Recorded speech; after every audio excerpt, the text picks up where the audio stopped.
All right, today we're going to talk about if cortisol, a healthy hormone, but out of right balance, is if it's stealing your estrogen. Okay, we're going to do this from a Chinese medicine perspective. I'm going to talk a little bit about the Western, and I'm going to give you a bunch of little foods and essential oils that you can use to help bring balance back to your body naturally and feel better. So, most people know that perimenopause involves changing hormones. This is normal. This is natural. We call it the second spring in Eastern medicine. This is a way that the body conserves energy for longevity. It is not a problem. Our body's not failing us. It's not a decline. It's a shift in energy. Does mean that hormones are dropping because we're not going to have a baby all the time. We don't need to build up that lining and use all those resources in the same way. This also means that if we have been overusing or not in right relationship, our body's going to start to talk to us in a way that is very loud.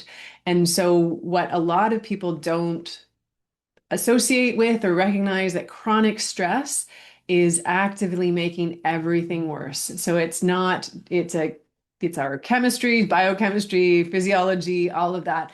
And Chinese medicine, we've understood this for thousands of years. We have a different way of explaining it. But the nice thing is your body's programmed to heal. And when you understand what it's saying and what to do there and little shifts that you make, your body will rebalance. So it's not inevitable that you're going to feel terrible, but you do need to understand what's going on so you can make those shifts.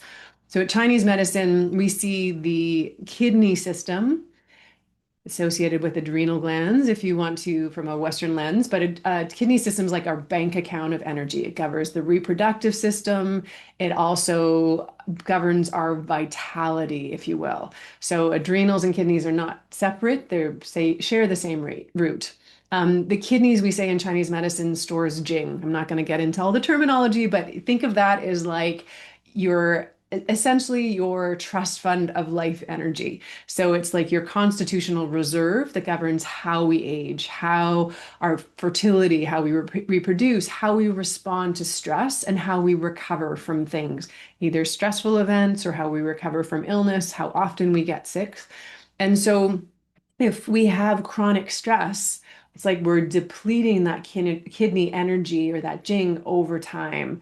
And that will deplete both the kidney yin and the yang. So you've probably heard of yin and yang. They're two opposites that contain basically everything in the world. Kidney yang is more of our vitality from a doing perspective. It's warming, it's energizing, it's cortisol is part of that system. It's the energy that gets us up in the day and moves through the day. Where the yin is more of a cooling energy that is more about non-doing. It allows us to sleep deeply at night. It is more of our reserves, our being energy.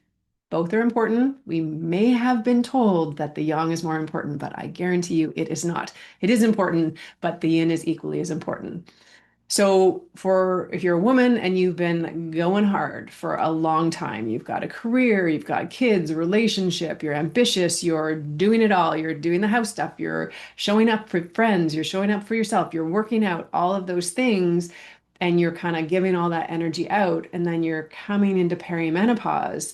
If you're coming from a depleted state, the kidney energy or that jing is depleted, you're going to feel symptoms. I always like to think of this as like a vitality bucket, and we want that vitality bucket overflowing. If we have holes in that bucket because we're maybe pushing a little too hard, overriding our own needs, not resting enough, we're depleted. And when we come to perimenopause, when we have a natural decline in some of those estrogen, like the female hormones, we're going to feel it because we don't have those reserves anymore. So it just is more showing us where our leaks are. And this is a beautiful time to plug those leaks so you can fill back up with the vitality and live a life that's really authentically yours. So when I talked about yin, it's the idea of the cooling, moistening, nourishing. Estrogen is part of this. And it's got a lot more in there, but as a general, like some quick things. And then yin is also that capacity to rest deeply, to feel hydrated, nourished, that plumpness in our skin, that juiciness of being alive, that ability to recover, to be still without feeling anxious. Sometimes when we're depleted, things like ADD or well, things like can't scattered mind, can't sit still, moving all the time can be a sign that we're depleted in this. So if we're chronically stressed as a woman, if you're chronically going and doing, you're depleting that yin, and that's also including some of the hormones. So Western sees this. We could talk about cortisol, the sex hormones. They actually have the same precursor.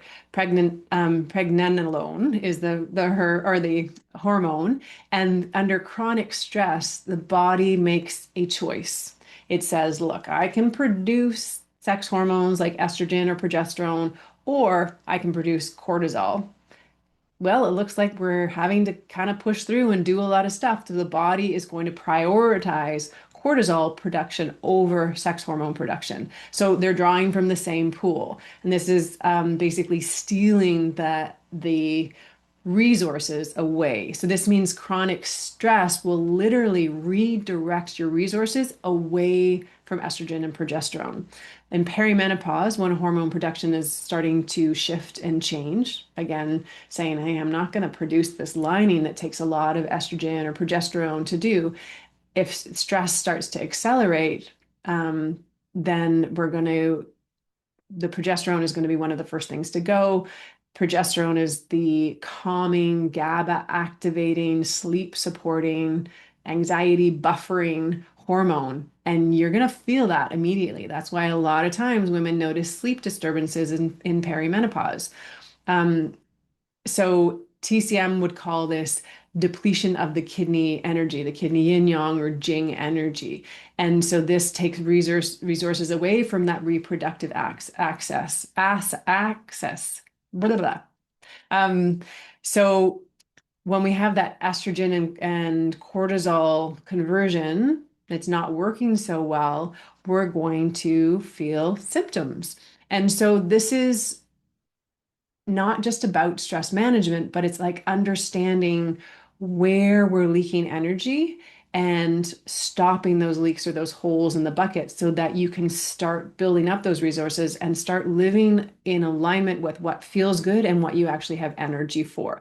The beautiful thing is this sort of stripping away that happens in midlife because we don't have energy to do everything anymore because we're not supposed to. And it really helps you focus in on the things that are most important. And what I've seen when women start to do this is they start to feel better. They're living in alignment with what's exciting and most important and most valuable to them, that you actually end up having enough energy for all the things you want to do. But this phase is going to really bring to your like front of mind, do you really want this? Is this working anymore? So there are a few things that deplete the system, and then I'm going to give you some nice little allies to have in your back pocket that can help to reset the nervous system and replenish that kidney energy.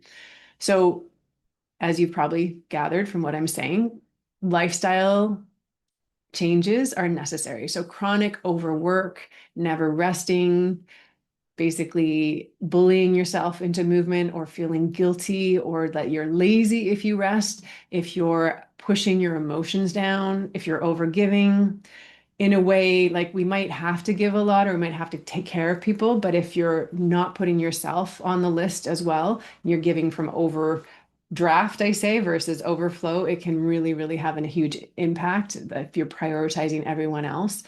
Also, excessive coffee, stimulants, too much intense exercise. So if you're putting on weight and you're like, I'm just going to work out harder, you can actually deplete your system even more. And what's amazing, like sometimes we think, oh no, what if I don't exercise? I'm not going to feel good. When you do things like you shift from a boot camp to say like a restorative yoga class, your body says, oh, I'm calm. Oh, I can rest now. Now I can take my foot off the gas and I can put some of that energy back in. And women, believe it or not, will start to lose weight, lose the belly fat, sleep better because their nervous system is not fried and putting all that energy out. So other things around this that come from mindset. So if you believe that you have to earn your rest, that productivity determines your worth, that slowing down is somehow weakness or that everything's going to fall apart if you slow down. These are huge things that you have to look at. This is part of our cultural distortion that has prioritized the doing over the being. And this is keeping that system, the hypopituitary adrenal axis, which is our shows up in our stress system, keeping that activated where we're producing more cortisol and not producing the other sex hormones. Diet, so foods that are highly stimulating, like coffee, sugar, any energy drinks, empty food that doesn't have a lot of nutrients in it, processed food, that's going to deplete our system as well. What builds it are adaptogenic herbs. So herbs that help our body adapt to stress. So they help our body rest, they nourish our body, and can help replenish that energy. So other things that help nourishing food, so mineral rich foods, being in nature, receiving. Women are often terrible at this. Are you one of those people? Like where someone says, "Oh, I love your dress," or "I love your shirt." "Oh, this thing, oh, it's got a spot over here." Or, "Oh, this is a little," or someone, just even receiving someone holding the door open for you, or "Can I get you some water?" Not going, "No, no, no, it's okay. I can get it myself." "Yeah, I would love for you to get me a glass of water. Thank you." Letting someone care for you because you're going to care for other people. You're going to take care of other people too. It's just the natural ebb and flow of life. But if you don't receive, you're going to get into that overdraft. Some of the other things like creative expression, joy. Joy is not indulgent. This is joy, as we say, builds the yin. It actually activates and replenishes energy. It activates the parasympathetic nervous system as well, which is the rest and digest. It lowers cortisol. It helps the body say, "Hey, we have more resources," or "We're not stressed, so we can produce these other hormones." Same as laughter. Laughter will immediately shift your nervous system out of a stress state to a relaxed state. Okay, then there are some specific other supplements that are really, really helpful, and there's great science and studies behind this. One is ashwagandha, and it is the most evidence-backed adaptogen out there for that HPA axis regulation, and it has shown to have significant cortisol reduction. It's shown to support thyroid function, improve DHEAS levels, the hormone precursor shared between the adrenal and the reproductive system. And it's really easy to take. You can make, we'll put a recipe in the notes, what I call a supercharged coffee. It's not a coffee, but it's got adaptogens, including you can put ashwagandha in there and mushrooms that also help with adaptogen as well, and some things that are really going to build the resources or that yin side. The other thing, I love essential oils. So if you know me or have worked with me, they are incredibly powerful. We have so much science that backs them, but from an Eastern medicine side as well as the Western, I usually like combining them on acupuncture points. So to get that stacking that happens. So the oil that I love for this, the balancing, so to support cortisol regulation, and it also helps support serotonin in the body, a feel-good hormone. It's clary sage. And so there are a few ways you can use it. Simple inhalation in the morning has a huge impact. It's shown that 30 to 36% cortisol reduction after 5 minutes of inhaling directly. This is huge. This reduces that steal of hormones. So you can take an essential oil. You can do this through the day. You can put a few drops on your hand. You can rub your hands together. Cupped hand inhalation, you can be doing this with just a 5-minute meditation. You can diffuse it.